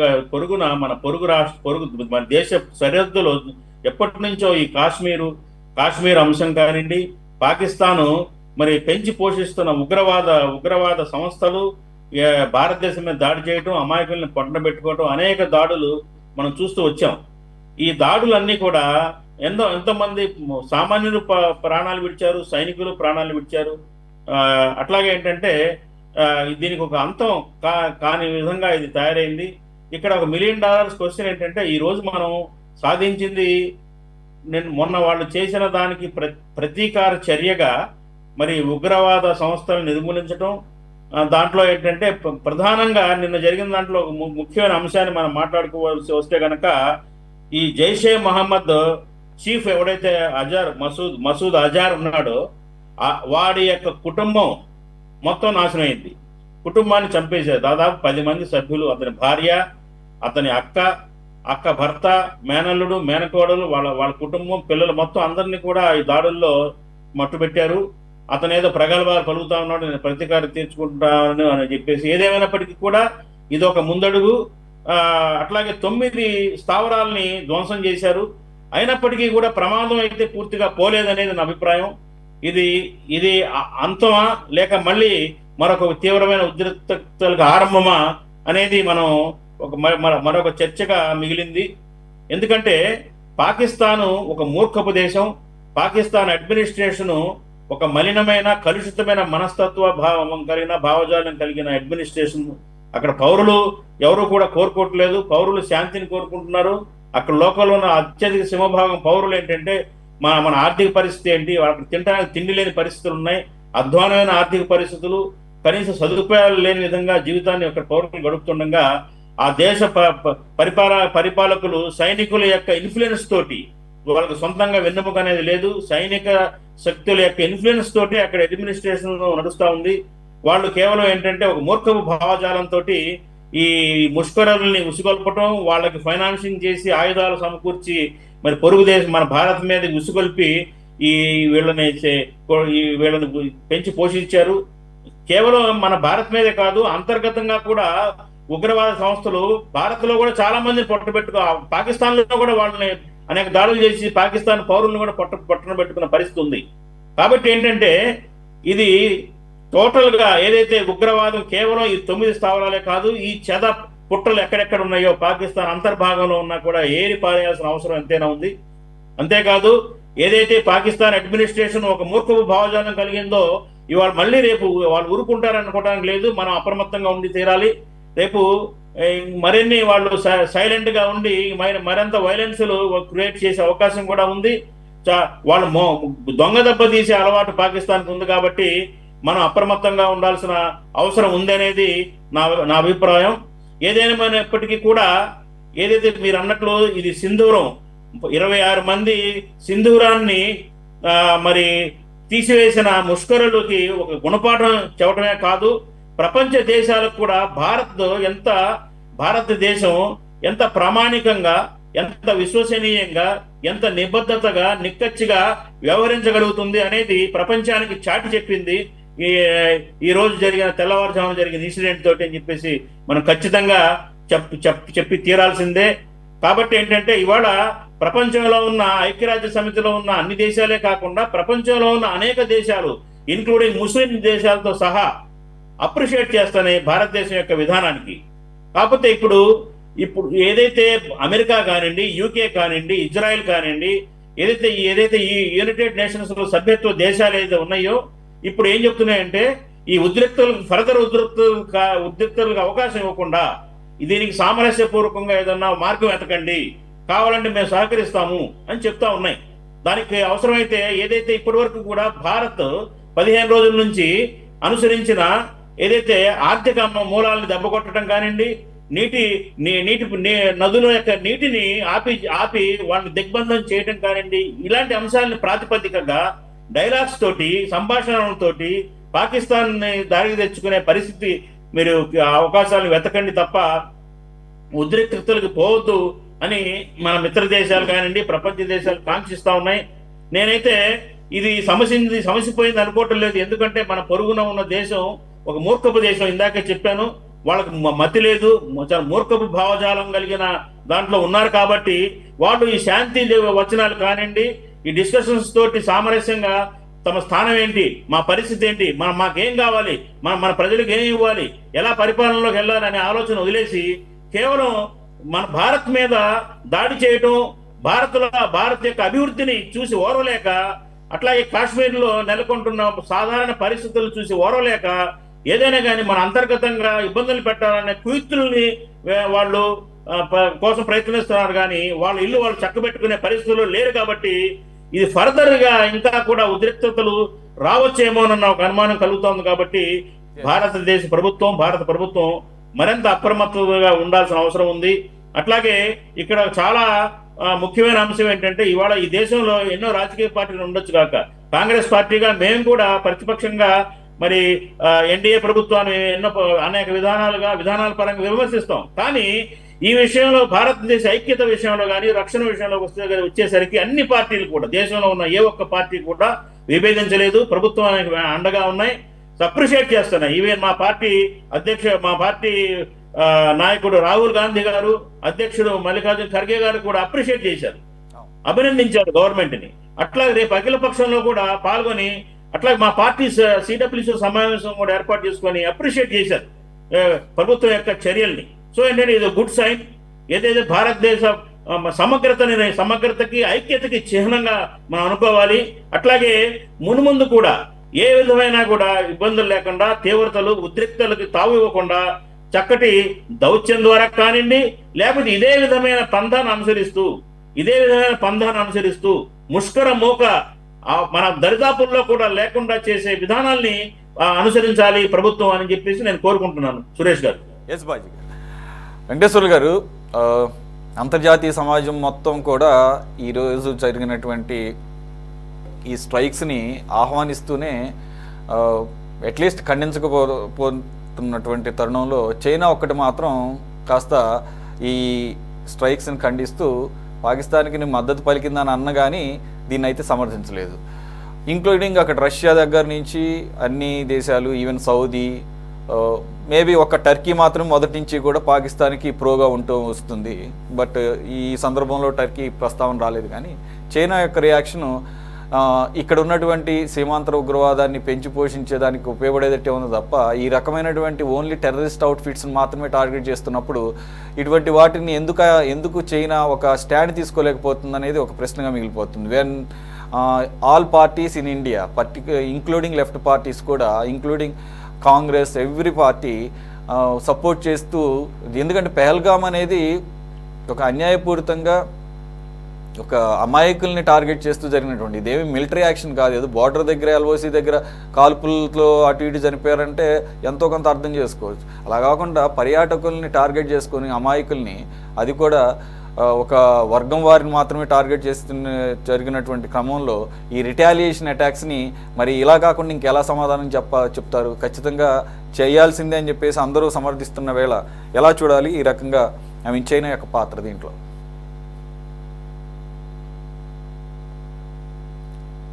సార్ ఒకసారి ఆడే చూడండి సార్ వెంకటేశ్వర గారు. అందరికీ నమస్కారం అండి. చాలా మంచి చర్చ వేదిక పెట్టినందుకు సురేష్ గారికి ప్రత్యేక అభినందనలు. ముందు 26 మంది అమాయకులు చనిపోయిన వాళ్ళ మృతికి సంతాపాన్ని, ప్రగాఢ సానుభూతాన్ని తెలియజేస్తున్నాం. అదేదో మా పార్టీలో ఆ చనిపోయిన వెంటనే కావలి దగ్గరికి వెళ్ళి మేమంతా వెళ్ళి ఆ కుటుంబానికి అండగా నిలబడి వచ్చాము. ఈ టెర్రరిస్టుల యొక్క దాడిని తీవ్రంగా ఖండిస్తున్నాం. కానీ ఈ టెర్రరిస్టులు సమయము, సందర్భము చూసి ఎక్కడ దాడి చేస్తున్నారో మనకు తెలుసు. ఈ టెర్రరిస్టులు ఇక దుర్మార్గులు చేసే పని ఏమిటంటే మనమంతా అప్రమత్తంగా ఉండి బాగా ఉండి రోజు ఉన్నప్పుడు చేయరు. ఇప్పుడు ఉదాహరణకి మీరు చూశారు, ఈరోజు నిన్న మొన్న ఏ రైల్వే స్టేషన్లకు పోయినా జామర్లు 4 రోజులు 5 రోజులు హంగామా చేస్తాం. ఇది మర్చిపోయిన తర్వాత ఆదమరిచి దెబ్బ కొట్టడం ఉగ్రవాదుల యొక్క పన్నాగం మనకు తెలుసు. ఇది పుల్వాలంలో జరిగింది అదే, ఇది జరిగింది అదే. కానీ ఈసారి ప్రత్యేకత ఏమిటంటే, మనం చాలా చాలా గర్వించదగినటువంటి ప్రత్యేకత ఏమిటంటే, పహల్గామ్లో జరిగినటువంటి దాడి జరిగిన దాదాపు వచ్చి వాళ్ళ కుటుంబం అడిగి, పేర్లు అడిగి, హిందువుల ముస్లింలు అడిగి మరీ ఏరి చంపారు. దీన్ని మన రక్తం ఉడికెత్తిపోతుంది. అటువంటి వాడిని ఎలా చేయాలో చేయాలి, మనం చేయాల్సిందే. ఈ సందర్భం దాదాపు అరగంట 30 గంట సేపు జరిగినటువంటిది చూశాం మనం. ఇక్కడ ఆ టూరిస్టులు పోయిన వాళ్ళకి అక్కడ ఉన్నటువంటి స్థానికులు చేసినటువంటి ఆదరణ ఉందే, ఇది చాలా భారతదేశం గర్వపడాల్సినటువంటి అంశం. వాళ్ళు ఎంత కాపాడారో ప్రత్యక్షంగా అనుభవించిన వాళ్ళు మనకు చెప్పారు. అంటే భారతదేశంలో హిందూ, ముస్లిం, క్రిస్టియన్స్ అనుకోకుండా భారతదేశానికి సమస్య వచ్చినప్పుడు స్వతంత్ర పోరాటంలో ఎలాగైతే అందరూ పోరాడారో భారతదేశానికి సమస్య వచ్చినప్పుడు కూడా అట్లాగే నిలబడతారనడానికి ఇదొక ఉదాహరణ. కాబట్టి మేము కూడా భారతదేశం కోసం దేనికైనా, ఒక భారతదేశ రక్షణ కోసం దేనికైనా మేము మద్దతు ఉంటుంది, ఎల్లవేళలా పోరాడతాం, ముందుంటాం. ఇది మొదటి అంశం. రెండో అంశం ఏమిటంటే, ప్రభుత్వం ఏం చెప్పిందంటే 376 ఆర్టికల్ తీసేసిన తర్వాత 32 తీసేసిన తర్వాత ఉగ్రవాదిని అంతం చేశామని ప్రభుత్వం చెప్పింది. మరి ఆ ఉగ్రవాదాన్ని అంతం చేయలే, దాని మూలాలు ఉన్నాయి. కాబట్టి కొంతమంది వ్యక్తుల్ని అంతం చేసినంత మాత్రాన ఉగ్రవాదం పోదు. ఇప్పుడు జమ్మూ అండ్ కాశ్మీర్లో మనం చూసాం, ప్రజలు చైతన్యవంతమయ్యారు. దేశం అభివృద్ధి అయితే, మా దేశం అభివృద్ధి అయితే మా సమస్యలు పరిష్కారం అయితే, నిరుద్యోగ సమస్య పరిష్కారం అయితే మనం చూసాం. ఒక ప్రత్యేక ఛానల్ మన 2 రోజులు ఇంటర్వ్యూ చేసింది, మీరందరూ చూసి ఉంటారు. పండితులు ముస్లింల దగ్గర వచ్చి, మనమేమో అనుకుంటున్నాం పండితులను అక్కడ ఉండట్లేదని, పండితులు ఇలాంటి జమ్మూ అండ్ కాశ్మీర్లో పుట్టడం మనకు గర్వకారణంగా ఉంది అని హిందూ ముస్లింలు ఒకరికొకరు ఉత్సవాలు జరుపుకొని చాలా సంతోషించారు. కాబట్టి దాన్ని మన భారతదేశం యొక్క సెక్యులర్ గొప్పతనం అది. రెండవది అంటే పాకిస్తాన్ యొక్క పరిస్థితి అత్యంత దయనీయంగా ఉంది. దాని ఆర్థిక పరిస్థితి బాగలేదు. మన దేశాంతో యుద్ధం ఎన్నిసార్లు చేసినా ఏనాడు మన దేశంతో రాలేదు, ఎప్పుడూ గెలవలేదు, ఎప్పుడూ మనమే గెలుస్తున్నాం. కాబట్టి పాకిస్తాను మన దేశానికి లెక్క కాదు. మనం అనుకుంటే 2 రోజుల్లో పూర్తి చేయొచ్చు అది. కానీ ఇప్పుడు జరుగుతున్న యుద్ధాలు అటువంటివి కాదు. యుద్ధాలు అనేది ఇరు దేశాలకి మన బీజేపీ నాయకులు సీనియర్ ఆయన కూడా చెప్పారు, ఎంత వినాశకరమో చెప్పారు. ఈ మధ్య ఆర్థికవేత్తలు ఏం చెప్తున్నారంటే, ప్రపంచంలో అత్యంత వేగవంతంగా అభివృద్ధి చెందుతున్నటువంటి చైనా అయితే సెకండ్ భారతదేశం. రానున్న 4-5 సంవత్సరాల్లో దాదాపు 7-8 ట్రిలియన్ డాలర్ల అభివృద్ధికి భారతదేశం పోతుంది. ఇప్పుడు చైనా 17 ఉంది, 24 అమెరికా ఉంది. అభివృద్ధి చెందుతున్నటువంటి ఈ దశలో ఇటువంటి మనమే యుద్ధాలు చేద్దాం, దాని సంగతి చూద్దాం అనడానికి లేదు. వాడు సిద్ధంగా లేరు ఎట్లో. కాబట్టి 199% శాంతిని మనం కోరుకోవాలి. ఇటువంటి ఉగ్రవాదాన్ని ఏర్పారాలంటే మన దేశంలో ఉన్న ప్రజల చైతన్యతను తీసుకురావాలి. 3వ అంశం చైనా గురించి చెప్పారు. నేను భారతీయుల్ని, నేను చైనా వాడిని కాదు, నేను భారతీయుల్ని. కానీ ఇక్కడేమంటే మోడీ గారే నిండు పార్లమెంట్ లో చైనా బార్డర్ గురించి, పాకిస్తాన్ బార్డర్ గురించి చర్చ వచ్చినప్పుడు, భారతదేశానికి స్వాతంత్రం వచ్చి 1962లో చైనా ఇండియా యుద్ధం జరిగిన తర్వాత గడిచినటువంటి 5-6 దశాబ్దాలుగా ఒక్క బుల్లెట్ కూడా చైనా భారత్ బార్డర్ లో పేర్లేదు. అంటే చైనా భారత్ బార్డర్ లో ఒక్క బుల్లెట్ పేర్లేదని పార్లమెంట్ లో ప్రకటించారు మోడీ. అంటే చైనా మాతో ఎంత సంబంధాలు ఉన్నాయి, అదే పాకిస్తాన్ ఇండియా బార్డర్ లో యుద్ధాలే జరిగాయి అని చెప్పారు. అంటే పాకిస్తాన్, ఇండియా, చైనా మధ్య ఎలాంటి సౌద్భావ సంబంధాలు ఉన్నావో ప్రధానమంత్రిగా చెప్పారు. కానీ ఇక్కడ ఉన్నటువంటిది ఏమిటంటే, అభివృద్ధి చెందుతున్నటువంటి భారతదేశానికి ఏదో ఒక పేరు మీద చైనా పాకిస్తాన్ ని వెంటాడుతుందని, దాని పక్కన నిలబడుతుందని, ఇది రెచ్చగొట్టడానికి కొంతమంది శక్తులు చేస్తున్నది తప్ప నిజం కాదని నేను కోరుకుంటాను. కానీ ఎప్పుడు భారతదేశం భారతీయునిగా ఉంటాను, భారతదేశం కోసం ఉంటాం. కానీ ఉద్దేశపూర్వకంగా రెచ్చగొట్టి ప్రజాతంత్ర ఉద్యమాల మీద అభాస్పాలు చేయడానికి చేస్తున్నది కరెక్ట్ కాదు. ఇంకా 3వ అంశం నేను చెప్తున్నది ఏమిటంటే, ఈ రోజు చాలా మంది ఆర్థికవేత్తలు ఇప్పుడు రష్యా ఉక్రెయిన్ యుద్ధం 4 సంవత్సరాలు అయింది, ఏం సాధించారు? ఇప్పుడు ఇజ్రాయెల్ పాలస్తీనా మీద చేసింది, ఎంత నాశనం అయిపోయింది, ఏం సాధించారు? కాబట్టి యుద్ధం అనేది అనివార్యమైన పరిస్థితులు, అనివార్యం. భగవద్గీత గురించి చెప్పారు కదా, నేను కూడా భగవద్గీత గురించి చెప్తున్నాను. భగవద్గీతలో చెప్తున్నది అంటే యుద్ధం అనేది అధర్మం, యుద్ధం అనేది అధర్మం. కానీ అనివార్యంగా మనకి అనివార్యమైన పరిస్థితులు వచ్చినప్పుడు తప్పదు. అటువంటిది మన సైన్యానికి మన శక్తి ఉంది. ఈరోజు భారతదేశ సైన్యానికి స్వతంత్రత వాళ్ళకి అప్పచెప్తే మీ ఇష్టం మీరు చూసుకోండి అంటే 24 hours లో క్లీన్ చేయగలరు. అటువంటి శక్తి సామర్థ్యం కలిగినటువంటి దేశం మనది. ఇంకా రాజకీయ జోక్యం ఉండకూడదని మనం చెప్తున్నాం. ఈరోజు ఆ అవకాశం ఇచ్చారు కాబట్టి చేశాం. ఇదేం కొత్త కాదు, మనోళ్ళు చెప్పారు. ఆపరేషన్ సింధూర్ కంటే సర్జికల్ స్ట్రైక్ అరగంటలో పూర్తి చేసి వచ్చారు, అంతకుముందు చేసి వచ్చాయి. ఇటువంటి మనకేమీ కొత్త కాదు. కానీ ఈరోజు పాకిస్తాన్ మనోళ్ళు ఎవరో చెప్పారు, వాళ్ళు ఖండించలేదని. ఆ ఉగ్రవాద సంస్థలు అక్కడ లేవని చెప్తున్నారు. కానీ మీరు సురేష్ గారు అన్నట్లు సాధారణ ప్రజలు చనిపోయి ఈ పాటికి మన దేశం మీద దుమ్మెత్తి పోషిండేవాళ్ళు. ఆ సాధారణ ప్రజలు చంపేశారని. కాబట్టి జైషే మహమ్మద్, లష్కరే తోయిబా ఈ ఉగ్రవాద సంస్థల్ని పెంచి పోషించిందే అమెరికా, సామ్రాజ్యవాద దేశాలే. ఈ యుద్ధాలు జరిపి పేద దేశాల మధ్య యుద్ధాలు సృష్టించి ఆయుధాలు అమ్ముకొని తన బతుకు కోసమే ఈ పని చేస్తుంది. ఉగ్రవాదాన్ని పెంచి పోషించింది అమెరికా. కానీ ఈ రోజు ఆ అమెరికా ప్రపంచానికి నీతి సూత్రాలు చెప్తుంది. ఒసామా బిన్ లాడెన్ ని పెంచి పోషించింది ఎవరు? ఉగ్రవాదాన్ని పెంచి పోషించింది అమెరికా కాదా? ఈరోజు అమెరికా కూడా నేను చెప్తున్నా, బయటికి ఎన్ని ప్రకటించినా ఈరోజు భారతదేశం బ్రహ్మాండంగా ఎదుగుతున్నటువంటి దేశం ఇది. ఈ దేశం ప్రపంచంలోనే కొంతకాలానికి చైనాకి సమానంగా అభివృద్ధి చెందుతున్నదా. ఈ రకమైన పాకిస్తాన్, మీరు అమెరికా ప్రస్తావన తీసుకొచ్చారు కాబట్టి వెంకటేశ్వర్లు గారు మీరు చెప్పింది కరెక్ట్. మీరు అమెరికా ప్రస్తావన తీసుకొచ్చారు కాబట్టి కోటేశ్వర గారు సార్ ఒక బ్రీఫ్ గా సార్, ఎక్కువసేపు లేదు. ఈరోజు ట్రంప్ స్పందించాడు సార్, చాలా వేగ్గా ఆయన స్టైల్లో ఎప్పుడు అన్నట్టుగా అన్నిటిని ఒకే ఘాటను కట్టి మాట్లాడతాడు కదా. చాలా unfortunate, very sorry to see this happen. వాళ్ళిద్దరి మధ్య ఎప్పటి నుంచో దశాబ్దాలుగా వైరం ఉంది. ఇంకా మాట్లాడితే నాట్ డెకేడ్స్, సెంచరీస్ అంటున్నాడు. అసలు ఆయనకు బుర్రా బుద్ధి ఎక్కడ ఉందో. పాకిస్తాన్ ఎప్పుడు ఫామ్ అయింది? 47 తర్వాత. దశాబ్దాల్లోనే ఉన్నాం. సెంచురీస్ నుంచి మనం ఇద్దరం కొట్టుకుంటున్నామంట. అసలు కొట్టుకుంటుంటే చలి కాసుకుందాం అనుకునే వాళ్ళలో ముందుండే ఈ వ్యక్తి, ఈ అమెరికా సంగతి తెలిసింది. పాకిస్తాన్లో ఈ రకంగా టెర్రరిస్ట్ యాక్టివిటీస్ను ప్రోత్సహించింది మనం చెప్పడం కాదు, ఆ దేశ డిఫెన్స్ మినిస్టర్ ఈ మధ్య కాలంలో ఎప్పుడో కాదు 1 వీక్ బ్యాక్ స్కై న్యూస్తో మాట్లాడేటప్పుడు చెప్పాడు, we have been doing this dirty work on the instructions of United States and United Kingdom for last 3 decades అని చెప్పేసి చెప్తే ఈరోజు పెద్ద పెద్ద మనిషిలాగా వెంకటేశ్వర్లు గారు చెప్పినట్టు పెద్ద పత్తిలాగా మాట్లాడుతున్నాడు. ఒక పక్కనేమో మన మీద ఆల్రెడీ కనుబడినట్టుంది, అబ్బో అద్భుతంగా ఎకానమీ ఉంది, వాళ్ళ దగ్గర చాలా డబ్బులు ఉన్నాయి, అతని భాషలో చెప్పాలంటే చాలా మామూలుగా మాట్లాడతాడు కదా, వాళ్ళ దగ్గర చాలా మస్తు పైసలు ఉన్నాయి, వాళ్ళు టారిఫ్లతో మనల్ని బాధేస్తున్నారు కాబట్టి మనం కూడా అదే తీరులో బాధేయటం తప్పులేదు. ఓ పక్కనే మోదీ నా ఫ్రెండ్ అంటాడు, India is my dearest country అంటాడు, అట్ ది సేమ్ టైం టారిఫ్ల విషయంలో వెనక తగ్గేది అంటాడు. ఇలాంటి టైంలోనే ఈ రకంగా మాట్లాడతాడు. అంతే తప్ప టెర్రరిస్ట్ యాక్టివిటీస్ పాకిస్తాన్ చేస్తుంది, it's a terrorist country, we are backing India unanimously without any argument unconditionally అన్న మాట రాదు.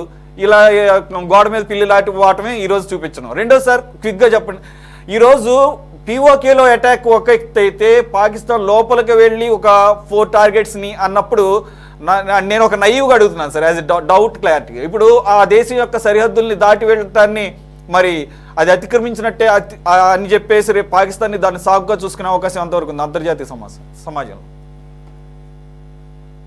ఏమన్నారు ఇప్పుడు మన ఇండియా క్రాస్ చేసిందనే ఇండియా క్రాస్ చేసింది కదా నిన్న ఒక 4 ప్లేసెస్ పాకిస్తాన్ లో బార్డర్ కూడా, పాకిస్తాన్ లోపలికి వెళ్ళి కూడా ఒక 4 అవుట్ఫిట్స్ మీద టార్గెట్ చేసింది కదా. అది చేసింది. ఇప్పుడు బాలకోట్లో కూడా అక్కడికి వెళ్ళి కొట్టింది కదా, మన విమానం అక్కడ కూలిపోవటం ఇవన్నీ కూడా గతంలో కూడా చూసాం, సర్జికల్ స్ట్రైక్ చేసినప్పుడు. అయితే మొదట వచ్చినటువంటి వార్తలు ఏంటంటే మన బోర్డరు మన సరిహద్దులకి ఆ లోపల నుండే మనం మిసైల్స్ ని చేసామని వచ్చింది. అది ఇంకా కొంచెం క్లారిటీ రావాలి. ఏమైనప్పటికీ అది పెద్ద సమస్య కాదు, దాన్ని ఏదో ఇష్యూ చేయడానికి పాకిస్తాన్ ప్రయత్నిస్తుందని నేనైతే అనుకోవట్లేదు. ఎందుకంటే పాకిస్తాన్ వాళ్ళు టోన్ డౌన్ చేశారు, వాళ్ళు మధ్యాహ్నం వచ్చినటువంటి వార్తల ప్రకారమే వాళ్ళు టోన్ డౌన్ చేశారు అనేది ఒకటి. సరే, ఏమైనప్పటికీ అక్కడ ఉన్నటువంటి జనాన్ని సాటిస్ఫై చేయడానికి, ఎందుకంటే పార్లమెంట్ ప్రత్యేకంగా సమావేశం జరుగుతూ ఉంది, ఇవాళ జరిగింది. అన్ని పార్టీలకు చెందినటువంటి వాళ్ళు కూడా మాట్లాడితే మొత్తం అంతా కూడా అన్ని పార్టీలు మనకి ప్రభుత్వానికి మద్దతుగా నిలవాలని ప్రధానమంత్రి పిలుపుకోవడం ఇటువంటివన్నీ. సరే, అదంతా మామూలు PR అనుకోండి, అది జరుగుతుంది. ఇక్కడ చైనా గురించి చేసినటువంటి దానిలో ఇక్కడ 2 పార్ట్లు ఉన్నాయి. ట్రంప్ షేమ్ అనేటువంటి పదాన్ని వాడాడు ఎర్లీ రియాక్షన్స్ లో రాత్రి జరిగినటువంటి వాటిని. ఒకటి సరే, వాడు పిచ్చాడు, వాడు ఏం మాట్లాడతాడో ఎప్పుడేం మాట్లాడతాడు అనేటువంటి వాడు పక్కన పెట్టాడు. అయితే చైనా రిగ్రెట్, విచారకరం అని చెప్పింది. ఇక మన దేశం చైనాని ఏం ఖండించింది? చైనాని కాదు ఖండించింది, చైనా పత్రిక గ్లోబల్ టైమ్స్ పత్రికలో డిస్ఇన్ఫర్మేషన్ ఇస్తున్నారు అని చెప్పేసి మన దేశం ఆ పత్రికలో వచ్చినటువంటి కథనాన్ని ఖండించింది. ఏమిటి ఆ పత్రికలో వచ్చినటువంటి కథనం? నేను పొద్దున్నే చూశాను. రాయిటర్స్ వార్త తెల్లవారుజామున 5 గంటలకో ఇంకా 5:30కో రాయిటర్స్ ఒక వార్త ఇచ్చింది. ఏమిచ్చింది? పాకిస్తాన్ వాళ్ళు 5 విమానాలని కూల్చివేశారు అని చెప్పేసి రాయిటర్స్ వార్త ఇచ్చింది. ఆ రాయిటర్స్ లో 3 రాఫెల్ యుద్ధ విమానాలు, 2 రష్యన్ మిగ్ విమానాలని కూల్చివేశారు, ఒకదాని తర్వాత ఒకటి కూల్చివేశారని అది ఇచ్చింది. ఆ తర్వాత మళ్ళా మధ్యాహ్నం అదే రాయిటర్స్ సంస్థ ఇచ్చినటువంటి దానిలో భారతదేశం దాన్ని డినై చేసింది, దాన్ని కన్ఫర్మ్ చేయలేదు లేదా డినై చేసింది. కానీ కాశ్మీర్ లో ఉన్నటువంటి అఫీషియల్ సోర్సెస్ 3 చోట్ల 3 విమానాలు కూలిపోయాయని చెప్పేసి పేరు చెప్పని వాళ్ళు చెప్పారని చెప్పేసి చెప్పింది.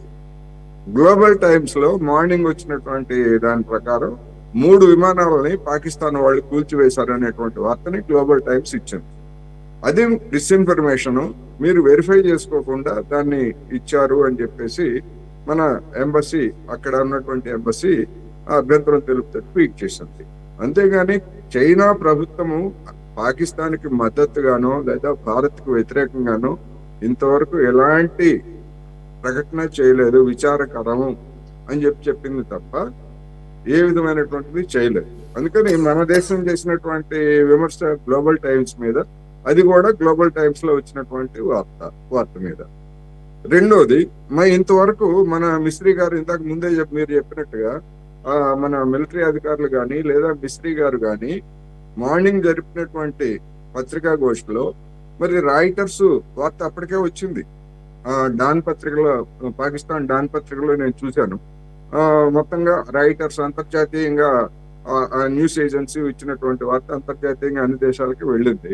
కానీ దాని గురించి ఎక్కడ ఇంతవరకు అటువంటిది ఏమీ లేదు, మన విమానాలు ఏమి పోలేదు, మనం అన్ని సురక్షితంగానే ఉన్నాం అనేటువంటి ప్రకటన మరి ఎక్కడ మన అఫీషియల్ సైట్ నుంచి మనకు రాలేదు. ఎందుకు రాలేదు అనేటువంటిది మరి సత్యమూర్తి గారికి ఏమన్నా తెలిస్తే ఆయన వివరించవచ్చు. మన బీజింగ్ లో ఉన్నటువంటి ఎంబసీ గ్లోబల్ టైమ్స్ ని అట్లా అభ్యంతరం పెట్టింది ఓపెన్ గానే. కానీ మన దేశంలో ఉన్నటువంటి మన అధికారులు కూడా దానికి సంబంధించి అవును కాదు లేకపోతే ఇది అంతా కల్పితమైనటువంటిది అని చెప్పినట్టుగా నేనైతే వినలేదు. మరి ఒకవేళ నేను పొరపాటున మిస్ అయితే ఎవరైనా కరెక్ట్ చేయొచ్చు అనేది నా అభిప్రాయం. సార్ కోటేశ్వర గారు, మీరు వెళ్ళిపోయే ముందు ఇంకొకటి నాకు అనిపించింది.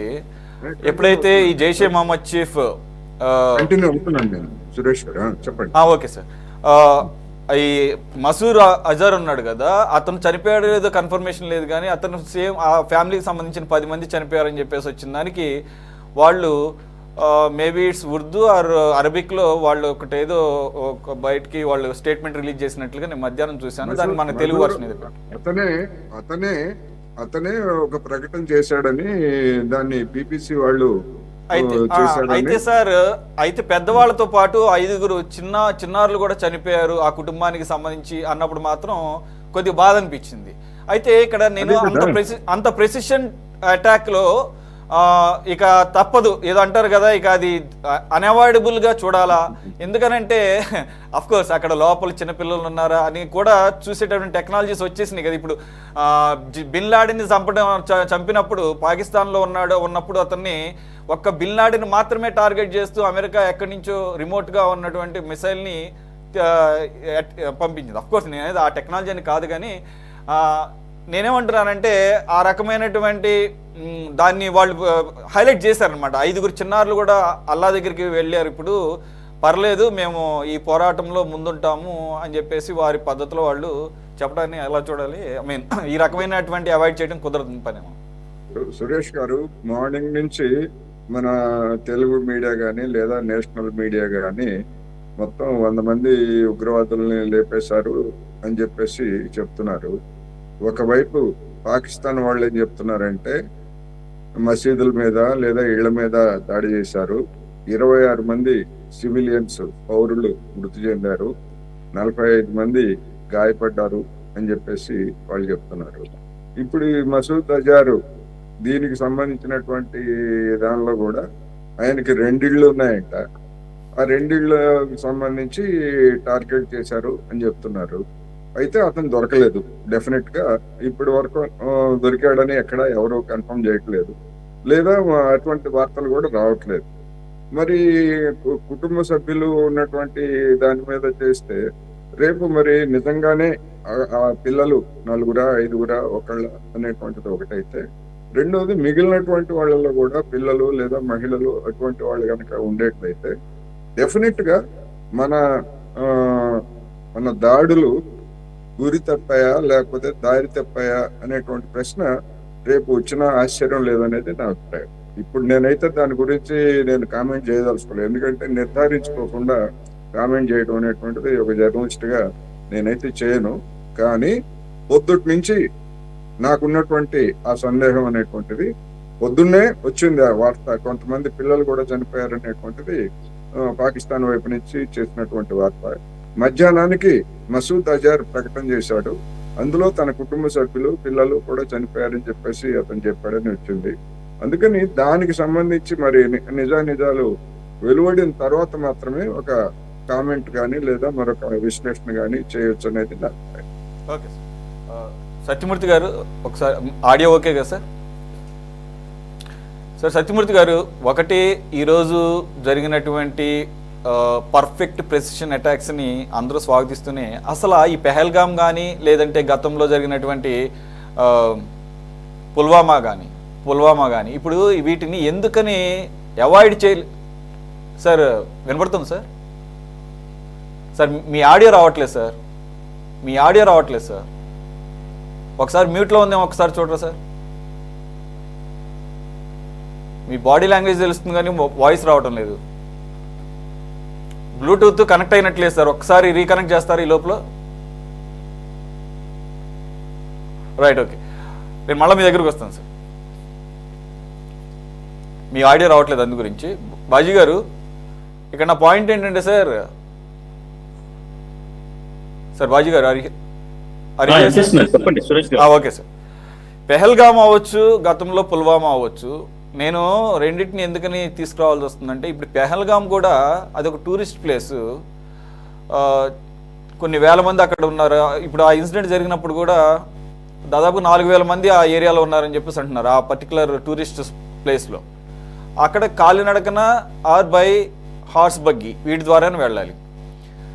సో అలాంటి చోట ఎందు గురించి మిలిటరీ ప్రెజెన్స్ లేదు అనేది ఆ రోజు కూడా మనం మాట్లాడుకున్నాం. సరే, దాని గురించి ఇప్పుడున్న పరిస్థితులు, ఇప్పుడున్న వాతావరణంలో మాట్లాడటం సరికాదని అందరం కూడా ఇదే కాదు, గతంలో పుల్వామా విషయంలో కూడా అలాగే జరిగింది. పుల్వామా విషయంలో కూడా అవాయిడబుల్ ఇన్సిడెంట్ అది. ఎందు గురించి అప్పట్లో అక్కడ ఉన్నటువంటి జమ్మూ కాశ్మీర్ గవర్నర్గా ఉన్నటువంటి సత్యపాల్ మాలిక్ గారే చెప్పారు ఆ తర్వాత ఇంటర్వ్యూలో, నేను అన్ని వందల మంది ఆర్మీ జవాన్లని బై రోడ్డు అన్ని 100 కిలోమీటర్లు బై రోడ్డు సేఫ్ కాదు, యూజువల్గా ఇటువంటి సందర్భాల్లో మనం ఎప్పుడు బై ఎయిర్ లిఫ్ట్ చేస్తాము, సో హెలికాప్టర్స్ ద్వారా వారిని తరలిద్దామని అంటే దానికి ఎటువంటి స్పందన రాలేదు. ఈ రకంగా జరిగింది, దాని మూలంగానే ఈ రకమైన ఇన్సిడెంట్కి మనం ఆస్కారం స్కోప్ ఇచ్చామని చెప్పేసి ఆ తర్వాత నేను ప్రైమ్ మినిస్టర్ ఆఫీస్తో ప్రైమ్ మినిస్టర్ గారితో రైజ్ చేసినప్పుడు నన్ను చుప్ రహో అన్నారని చెప్పేసి ఆయనే చెప్పారు. ఆయన ఆ పార్టీకి సంబంధించిన వ్యక్తే. సో అది క్లియర్గా తెలుస్తుంది అవాయిడబుల్ ఇన్సిడెంట్ అని. నేను కావాలని ఆర్కెస్ట్రేట్ చేయాలని నేనేమంటలేదు. ఇప్పుడు ఇది కూడా సంబంధించిన వ్యక్తి కాదు సార్, సత్యపాల్ మాట్లాడేదాన్ని నేను పూర్తిగా ఖండిస్తున్నాను. ఆయన పార్టీకి సంబంధించిన వ్యక్తి కాదు సత్యపాల్ మాలిక్. మనం ఏది పడితే స్టూడియో కూర్చొని మాట్లాడేయచ్చు సార్, మన ఇష్టం వచ్చినట్టుగా. సత్యపాల్ మాలిక్ గారు అంటే మేబీ అయితే నేను ఇక్కడ రాంగ్ ఏమో నాకు తెలియదు. కోటేశ్వర గారు 100% రాదు సార్, ఆయన పార్టీకి సంబంధించిన వ్యక్తి కాదు ఆయన. Right, okay. అట్లీస్ట్ ఏంటంటే ఎవరైతే గవర్నమెంట్ ఉన్నారో వాళ్ళకి అనుకూలమైనటువంటి వాళ్ళని గవర్నర్లుగా పెట్టడం అనేది కామన్. సో ఆ రకంగానే తీసుకుందాం. నేను ఏమంటున్నానంటే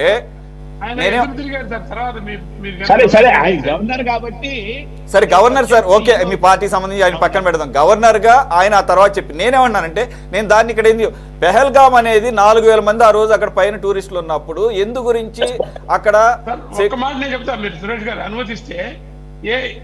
మన ఈ ప్రపంచంలో ఏ దేశం కూడా ప్రతి పౌరుడు వెనకాల నిఘా పెట్టలేదండి, ప్రతి స్థలంలో కూడా నిఘా పెట్టలేదు.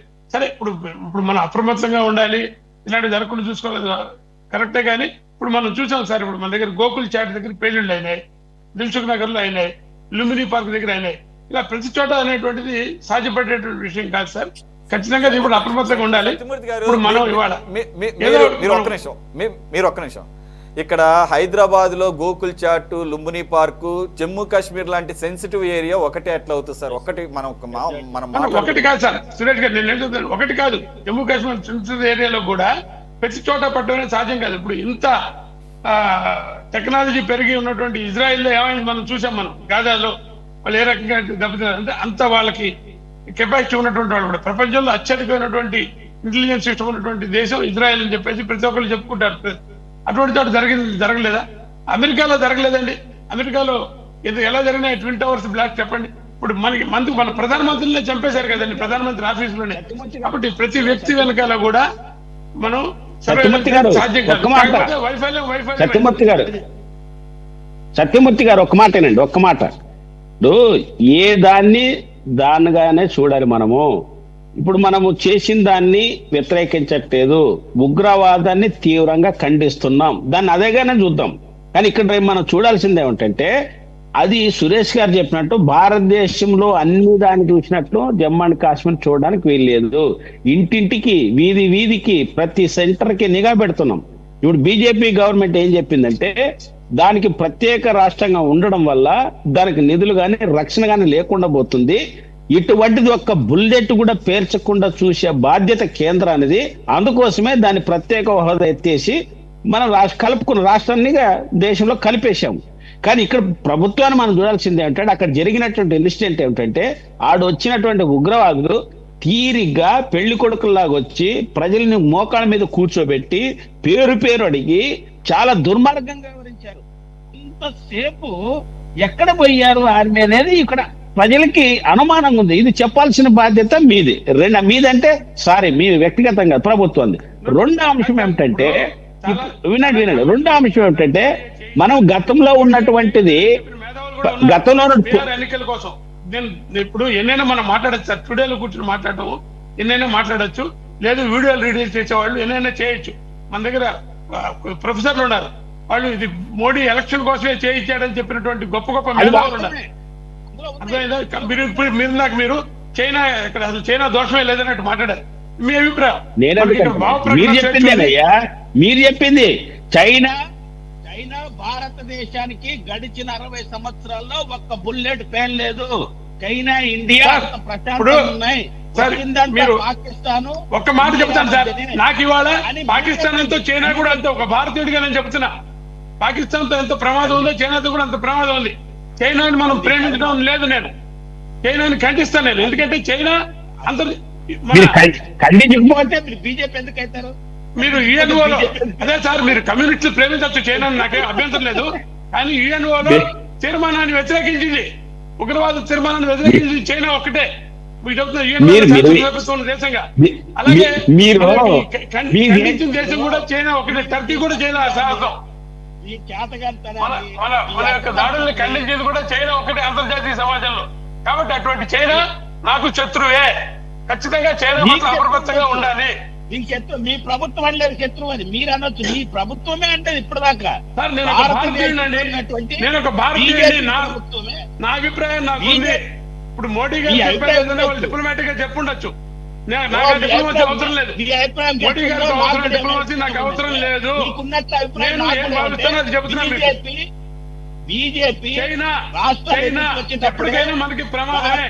చైనాతో రాసుకోండి సురేష్ గారు, వాళ్ళు చెబుతున్నా మీకు. చైనా అర్థం పాకిస్తాన్ వెనకాల ఉన్నది ఖచ్చితంగా. చైనా ఆయుధాలు సప్లై చేస్తారు పాకిస్తాన్ కి. ఇది మన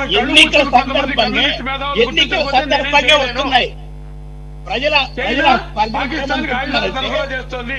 China is rogue country. Satyamurthy గారు, మీరు పెద్దవాళ్ళు, మీరు చాలా రాజకీయ లెస్సగా మాట్లాడము, సారాంశాన్ని పక్కదారి పట్టించడము ఇది మీకు వెనతో పెట్టిన విద్య. ఒకటి మీరు మనం మాట్లాడుతున్నది పాకిస్తాన్ భారతదేశంలో జరుగుతున్నటువంటి టెర్రరిజం గురించి మాట్లాడుతున్నాం. అంటే మీరు పాకిస్తాన్ కంటే కూడా చైనానే మీకు శత్రువుగా ప్రధానం కనపడుతుంది. అంటే దీన్ని బట్టి అర్థమవుతుంది ఏమిటంటే మీరు దేశ అభివృద్ధి గురించి కానీ టెర్రరిస్ట్ నిర్మూలించడం కానీ భారతదేశానికి ఒక అధీన దేశంగా ఉన్నటువంటి ఒక చరిత్రని గుడి చేసి మీ స్వార్థ రాజకీయాల కోసం వాడుకోవాలనుకున్నారా? ఒకవేళ అట్లా వాడుకోవాలని చర్చ దాని మీదే పెడతాం. ఇప్పుడు జరుగుతున్నది ఇక్కడైతే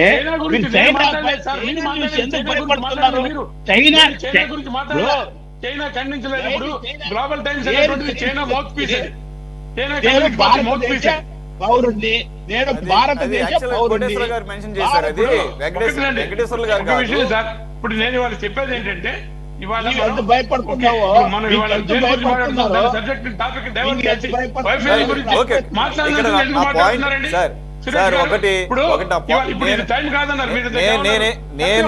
నేను వేరే యాంగిల్. నేనేమంటున్నానంటే ఇటువంటి ఇన్సిడెంట్స్ కొన్ని మీరు అన్నట్లుగా అవాయిడబుల్ గా ఉంటాయి, కొన్ని అన్అవాయిడబుల్. ఎవరేం చేయలేరు, దాన్ని ఏం కాదంట్లా.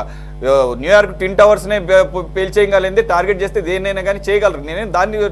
నేనేమంటున్నానంటే పదే ఎన్డీఏ గవర్నమెంట్ ఆర్టికల్ 370 అబ్రిగేషన్ తర్వాత నార్మల్సీ నెలకొంది. ప్రపంచవ్యాప్తంగా ఎవరైనా కానీ స్వేచ్ఛగా ఇక్కడ జమ్మూ కాశ్మీర్కి రావచ్చు అని చెప్పేసి అనుకుంటున్నప్పుడు అందరూ ఆనందపడుతున్న సందర్భంలో ఆ రకమైనటువంటి అట్మాస్ఫియర్ ప్రతి చోట కూడా ఉండాలి కదా. రెండోది ఇది సెకండ్ స్విట్జర్లాండ్ అని అంటారు, జూనియర్ స్విట్జర్లాండ్ లాంటి అట్మాస్ఫియర్ ఉన్నటువంటి పర్యాటక కేంద్రం కాబట్టి ఒకళ్ళిద్దరు కాదు దాదాపుగా 4,000 మంది అక్కడ ఆ రోజు అక్కడ ఉన్నారు. కాబట్టి నేనేమన్నానంటే కాదంటలేదు, అది కొద్దిగా ఎన్విరాన్మెంటల్ ఆస్పెక్ట్స్లో కొన్ని రూల్స్ ఉన్నాయి. బై వెహికల్స్ వెళ్ళటానికి, బై రోడ్డు వెళ్ళటానికి లేదు, బై వాక్ కానీ గుర్రాలు ఏమి మన మిలిటరీకి కొత్త ఏం కాదు, వాళ్ళు ఇంకా సుశిక్షితులు, వాళ్ళే పర్ఫెక్ట్గా రాగలరు. ఇది జరిగిన తర్వాత హాఫ్ అన్ అవర్ వరకు కూడా టైం పట్టింది అంటున్నారు. నేను అన్ఫార్చునేట్గా జరిగింది అంటున్నాను. నేను ఏమంటున్నానంటే అరగంట, కొంతమంది మీరు చెప్పారో మీరు విన్నారో లేదో సార్, కొంతమంది వూండ్ అయిన తర్వాత బుల్లెట్ దిగిన తర్వాత హాఫ్ అన్ అవర్ పాటు అలైవ్గానే ఉన్నారు. కాకపోతే రావటం లేట్ అయ్యి వాళ్ళని తీసుకెళ్ళటం, కిందకి తీసుకెళ్ళటం, వాళ్ళకి మెడికల్ అసిస్టెన్స్ ఇవ్వటంలో ఈ లోపల ప్రాణాలు పోయినాయి. వాటిని కూడా నేనేమి తప్పట్లేదు. నేనేమంటున్నానంటే ఎందు గురించి మరి ఆ ఒక్క ప్లేస్ లేదంటే ఇటువంటి ప్లేస్లు ఇంకేమైనా ఉన్నాయా అనే దాని మీద మనం సూటిగా చుత్తు లేకుండా మాట్లాడుకుందాం సార్. ఖచ్చితంగా ఆర్టికల్ 370 తర్వాత శాంతి భద్రతలు పెరిగాయినాయా లేదా? ఖచ్చితంగా అయింది. అవును. టూరిజం పెరిగిందా లేదా? అవును, పెరిగింది. మరి ఇప్పుడు లేకపోతే బుల్లెట్లు ఎలా చేస్తా ఉంటారు అంటే బుల్లెట్ కూడా ప్యానల్ ఇవ్వమన్నారని డైలాగ్ చెప్పారు చెప్తారు. మేము బుల్లెట్లు ప్యానల్ ఇస్తామని చెప్తారు. ఏ ప్రభుత్వం అయినా సరే ఒక బుల్లెట్ కూడా పెళ్ళటానికి వీల్లేదని చెప్పడం తప్పును పడతారేంటండి? కాదంటలేదు. అది ఎలా తప్పు చెప్పండి. మళ్ళీ మిగిలిన వాళ్ళలాగా ఒక కోణం కాకుండా అన్ని కోణాల్లోనూ ఒక అర్థవంతమైన చర్చ చేస్తున్నాం. మీరు నెగిటివ్ గా తీసుకొస్తున్నారు. రెండోది సార్, ఇక్కడ వాళ్ళకి ఎంత ధైర్యం కాకపోతే వాళ్ళు మిలిటరీ దుస్తుల్లో వచ్చారు సార్, మిలిటరీ దుస్తుల్లో వచ్చారు వాళ్ళు. అలాగే చేస్తారు సార్, దుర్మార్గులు అలాగే చేస్తారు. అప్పుడే కదా సార్ మన ప్రెజెన్స్ ఉండాల్సింది సార్. కోటేశ్వర గారు మీరే కదా. కోటేశ్వర గారు, ఇప్పుడు సత్యమూర్తి గారు ఏదో ఉద్రేక పడుతున్నట్టున్నారు. ఆయన ఉద్రేక పడొద్దండి సత్యమూర్తి గారు. సత్యపాల్ మాలిక్ బీజేపీ కాదన్నారు, ఇప్పుడు బీజేపీ కాదేమో తప్ప గోవా గవర్నర్ గా ఆయన పదవి బాధ్యతలు స్వీకరించిన తర్వాత అఫీషియల్ గా ఆయన ప్రొఫైల్ ఇచ్చారు. గోవా గవర్నర్ గోవా ప్రభుత్వం తరఫున 2012లో వినిపిస్తుందా సురేష్ గారు? 2012లో బీజేపీ ఆల్ ఇండియా ఉపాధ్యక్షుడిగా నియమించారు. తర్వాత మళ్ళా 2014లో ఆల్ ఇండియా బీజేపీ ఉపాధ్యక్షులుగా నియమించారు. ఆయన బీజేపీకి దూరమైనటువంటి వ్యక్తి ఏమి కాదు. ఒకటి. రెండో పాయింట్ నేను చెప్పదలుచుకుంది, గ్లోబల్ టైమ్స్ లో వార్త ఇచ్చినందుకు అభ్యంతరం పెట్టారు. ఒకవేళ చైనా నిజంగా పాకిస్తాన్ కి సమర్థించుంటే నరేంద్ర మోడీ గారే విమర్శ చేయొచ్చు, లేదా ఆ ప్రభుత్వానికి అటువంటి అభ్యంతరం తెలిపి ఉండొచ్చు. కానీ అది ఇంతవరకు జరగలేదు. రెండోది, మీరు పాకిస్తాన్ వాడికి ఆయుధాలు అమ్ముతుంది కనుక చైనా రోగ్ కంట్రీ అన్నారు. చైనా అమ్మటానికంటే ముందు అమెరికా అమ్మింది. మొన్న ఇప్పటికీ అమెరికా వాడు ఇచ్చినటువంటి F-16 విమానాలను మన మీద ప్రయోగించడానికి సిద్ధంగా ఉంది. అటువంటి అమెరికా వాళ్ళతోటి మన నరేంద్ర మోడీ గారు కౌగిలింతలు ముద్దులతోటి హౌడీ మోడీ అనే కార్యక్రమంలో ట్రంప్ ని ఎన్నుకోమని చెప్పేసి చెప్పినటువంటి పెద్ద మనిషి. మరి అది రోగ్గా, అటువంటి రోగ్ తోటి చేతులు కలిపి మన భాగస్వామి అని చెప్తున్నటువంటి వాళ్ళని ఏమనాలి చెప్పండి? అది కూడా రోగేనా? అమెరికా కూడా రోగేనా? తప్పు సార్, మీరు చేసేది తప్పు. ఎందుకంటే మీరు రోగ్ అన్నారు కనుక నేను చెప్తున్నా, పాకిస్తాన్కి చైనా ఆయుధాలు అన్నది కనుక రోగ్ అన్నారు. అంతకంటే ఎక్కువ ఆయుధాలు, విమానాలు, విమానాలు ఇచ్చినటువంటి దేశం రోగ్. అటువంటి రోగ్ తోటి సత్యమూర్తి గారు, అక్కడ చైనా రోగ్ అయితే అమెరికా కూడా రోగ్ అవదా అనేది అక్కడ. అమెరికా కూడా రోగే నేను చెప్పేది. ఇప్పుడు కానీ సార్, ఇప్పుడు మీరు అదే మాట్లాడి వినాలంటే అమెరికా కూడా వాళ్ళకి ఎవరు సప్లై చేసినప్పుడు పాకిస్తాన్ ప్రధానమంత్రి స్వయంగా చెప్పాడు, ఇలా మేము రక్షణ మంత్రి ఇలా జరిగింది, మాకు చేసాం, మేము పాకిస్తాన్ చైనా అమెరికా వాళ్ళు మేము నష్టపోయామని చెప్పాడు. సో కానీ చైనా వాళ్ళు నష్టపోయామని చెప్పలే. సరే, ఏదేదైనా కూడా అమెరికా రోగే, చైనా కూడా రోగే సార్. నేను చెప్పేది మన దేశానికి మరి అమిత్ ఇప్పుడు షా మీకు ఎందుకు బాధ నాకు అర్థం కావట్లేదు. మన ప్రధానమంత్రి ఎందుకు బాధ్యత తీసుకొని ఆయన ఇప్పుడు గెలిపించమని మీరు ఎందుకు మీరు చెప్పాడు? ఇందాక ఎంత హాస్యాస్పదంగా మాట్లాడారంటే మన విమానాలు కూలేని చెప్పలేదేంటి, మనకి నష్టం జరిగిందని చెప్పలేదేంటి, ఏం చెప్పాలో ఎంతవరకు చెప్పాలో అంతవరకు చెప్తారు.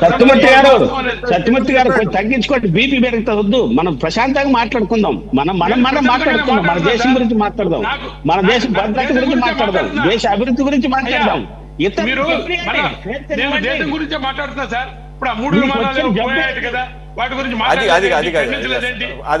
ఓకే, అది వాళ్ళ ఇప్పుడు అది వాళ్ళ కాకపోతే రేపైనా కానీ కన్ఫర్మ్ చేస్తారు. తెలుస్తాయి సార్, ఎంతవరకు చెప్పాలి ఎంతవరకు చెప్పకూడదు అనేటువంటిది ఒక ప్రభుత్వానికి ఒక విజ్ఞత ఉంటుంది. అంతేగాని స్టూడియోలో కూర్చుని తప్పుడు చెప్పడం కాదుగా. ఇక్కడ చేసిన సర్జికల్ స్ట్రైక్ అంటే కాశ్మీర్ గవర్నర్ బీజేపీ కాదన్నారు, ఇప్పుడు ఆయన వివరాలతో ఆధారాలతో చెప్తున్నారు. ఆయన చెప్పేది వినండి. ఇప్పుడు సత్పాల్ మాలిక్ మీద ఒక చర్చ పెట్టండి సురేష్ గారు, ఆయన పిలవండి.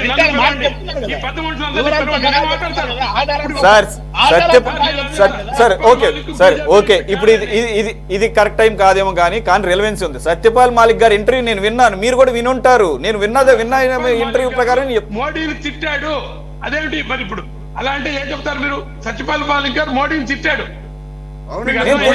నేను తిట్టడాలు పోవడాలు గురించి నేను తిట్టడాలు పొగట్టాల గురించి మాట్లాడలేదు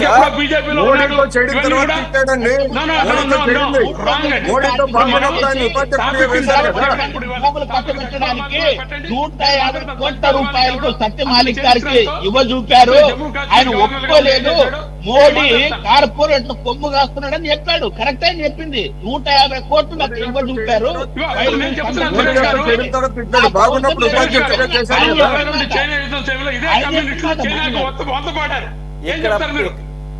ఇదే కమ్యూనిస్టులు చైనాకు వంత పాడారు, మళ్ళీ మాట్లాడతారు వాళ్ళు ఏం పాడారు? ఎందుకనే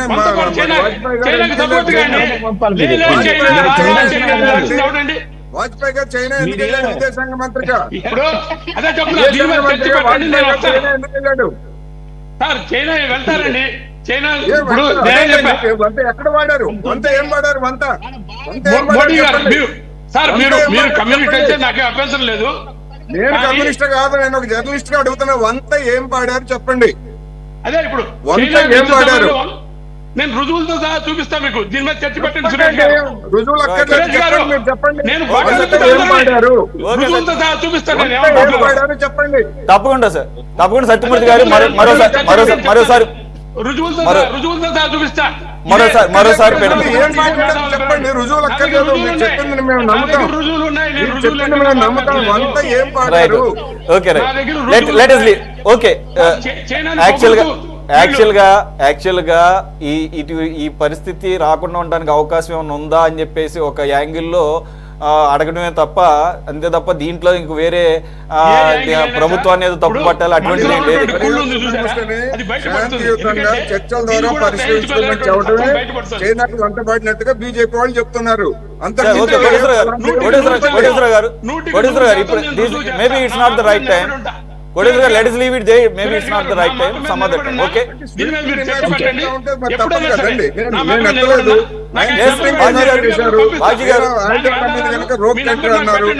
అమెరికా రోగ్ కంట్రీ. అమెరికా తోటి ఎందుకు భాగస్వామ్యం? అమెరికా మిత్రత్వం ఎట్లయింది? చైనా శత్రుత్వం ఎట్లయింది? ఎందుకు అమెరికా భాగస్వామ్యం కౌగిలింపుల ముద్దులు ఎందుకు పెట్టుకున్నారు? సార్ ఇప్పుడు ఇవన్నీ కూడా అంతర్జాతీయ సంబంధాలు. ఎలా ఎవరితో ఉండాలి? అందుకే చెప్తానా, తెలిసినప్పుడు మీరు చైనాని నేను ద్వేషిస్తానన్నారు, అమెరికాని ఎందుకు ప్రేమిస్తున్నారు చెప్పండి. అది కూడా రోగ్ కంట్రీ కదా. నేను అమెరికాని ప్రేమిస్తానని చెప్పానా? మీరు నా నోట్లో మాటలు పెడుతున్నారు. మీరు మరి ఏం చేస్తున్నారు? చెప్పండి. పెద్ద మనిషి కదా ఆయన. సత్యమూర్తి గారు మీరు ప్రేమించకపోవచ్చు కానీ మీరు ప్రేమించకపోవచ్చు కానీ మోదీ గారు ట్రంప్ గారు ఒకరినొకరు ప్రేమించుకుంటారని ఓపెన్ గా చెప్పారు. అది క్లియర్ అయితే సార్ సత్యమూర్తి గారు సరే టాపిక్ వచ్చింది కాబట్టి ఇక్కడ ఆపేస్తూ, ఎప్పుడైనా కానీ ఒక దేశ ప్రధాని ఇంకొక దేశ ప్రధానికి సంబంధించి వంత పాడుతూ ఆయన గెలిపించమని ఎప్పుడన్నా కాల్ఫర్ చేస్తాను, నాకైతే గుర్తులేదు. నేను ఒక మాట చెప్తాను. చైనా ప్రెసిడెంట్ ని తీసుకుని ఆయన ఇంటికి వెళ్ళారా లేదా, మహాబలిపురం అదే తీసుకెళ్ళారా అవన్నీ ఎందుకండి? అది అయ్యా, చెప్తా ఉంటే మీరు చైనా అలా కాదు సార్, సార్ నేనేం కాదంటలేదు sir. Modi is a great diplomat, నేను కాదంటలా. ఆయన ఆఖరి పాకిస్తాన్ వెళ్ళి అక్కడ టీ కూడా తాగొచ్చారు, నాకు తెలుసు. నేనేమన్నానంటే ఒక్క నిమిషం సార్, ఈ ప్రపంచంలో ఒక దేశాధిపతి ఇంకొక దేశాధినేతని అక్కడ పాలిటిక్స్ లోకి ఎంటర్ అయ్యి అక్కడ ఆయన్ని గెలిపించమని చెప్పేసి కాల్ ఫర్ చేసిన ఇన్సిడెంట్ ఎవరైనా ఉంటే చెప్పండి, నేను వినడానికి రెడీగా ఉన్నాను. ఎవరన్నా సార్, అది ఆయన రాజనీతి అండి, అది ఆయన అది రాజనీతి ఎలా అవుతుంది సార్? అది morality sir, morality.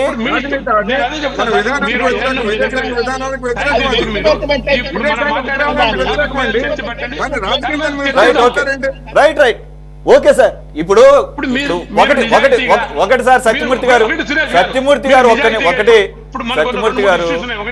American president ని గెలిపించమని ఆయన మాట్లాడటం, రెండోది చైనా ఏ రకంగా సపోర్ట్ చేసింది, కమ్యూనిస్టులు ఏ రకంగా చైనా వారిలో సపోర్ట్ చేశారు, ఇలా 2-3 విషయాల్లో మనం ఒక్కొక్క టాపిక్ పెట్టండి. మీరు చర్చ ఎప్పుడు కూడా తప్పకుండా జరగాలి సార్. రైట్, విషయాలు బయటికి రావు. షూర్ తప్పకుండా.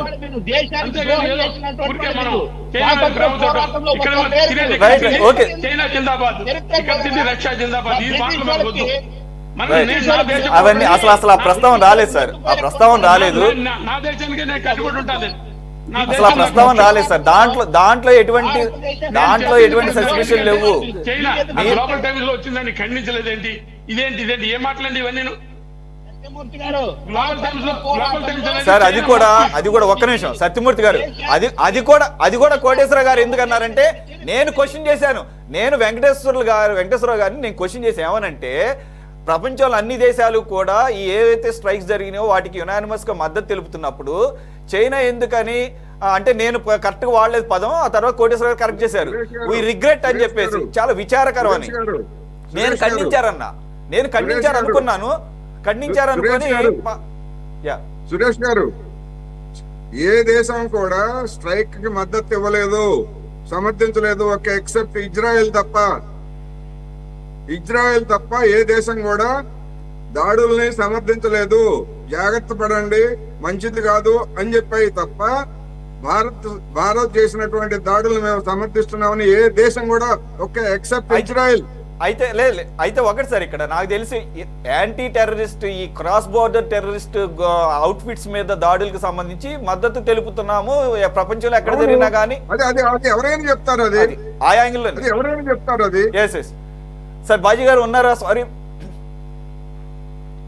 Right sir. సత్యమూర్తి గారు మీరు అన్నట్లు ఎప్పుడన్నా జనరలైజ్డ్ గా పెట్టుకుందాము, అది కూడా సార్ మనం మాట్లాడి వదిలేయటం కాదు, డిబేట్ పెట్టండి, సార్ని పిలవండి, నేను కూడా వస్తాను.